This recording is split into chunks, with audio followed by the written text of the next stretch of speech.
प्रभु यीशु मसीह के मीठे और प्यारे नाम में सब भाई और बहनों को जय मसीह। उम्मीद करता हूँ आप सभी लोग खुदा की दया से बहुत ही अच्छे होंगे। मेरे प्रियो, मैं आप लोग के बीच में बहुत ही खास वचन शेयर करने के लिए आया हूँ। इसे आप ध्यान से समझना, जो कि वचन कहता है कि मैं तुम्हारा पिता ठहरूंगा और तुम मेरे पुत्र ठहरोगे। यदि तुम अधर्म करोगे तो मैं मनुष्यों की योग्य दंड से और आदमियों को योग्य मार से ताड़ना दूंगा, परंतु अपनी करुणा तुम पर से ऐसे ही नहीं हटाऊंगा।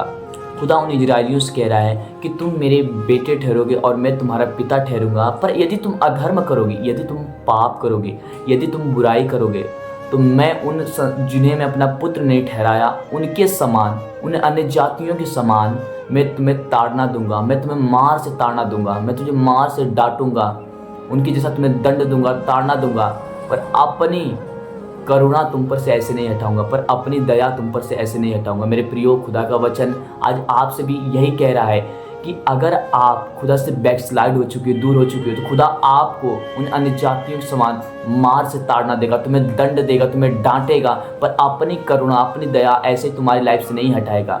पर जिन्होंने जो बैकस्लाइड हो चुके हैं, जो समझते हैं कि हाँ मैं खुदा से दूर हो चुका हूँ, उस प्रॉब्लम के द्वारा जो जब उन्हें ताड़ना देता है खुदा, तो वो खुदा को स्मरण करके खुदा के पास लौट आते हैं। पर कुछ ऐसे जो ढीठ के कारण जो खुदा के पास नहीं आते, वो नाश हो जाते हैं। तो मेरे प्रियो, खुदा के ये वचन ये सिखाता है कि खुदा ऐसे ही किसी को नहीं छोड़ता, अपनी अनुग्रह उस पर बनाए रखता है और उस पर दंड देता है, उसे ताड़ना देता है, उसे मार के द्वारा डांटता है ताकि वह उसके पास आए। पर जो उस डांट को, उस ताड़ना को समझता है कि नहीं मुझे खुदा के पास जाना चाहिए, उसके पास लौट आता है, तो खुदा उस पर अनुग्रह करता है और उसे फिर से एक नया जीवन देता है। लेकिन अगर जो उससे दूर हो जाता है, वो नाश हो जाता है। मेरे प्रियो, इस वचन को एक लोग के पास जरूर शेयर करें और खुदा इस वचन द्वारा आप सबको आशीष दे। God bless you.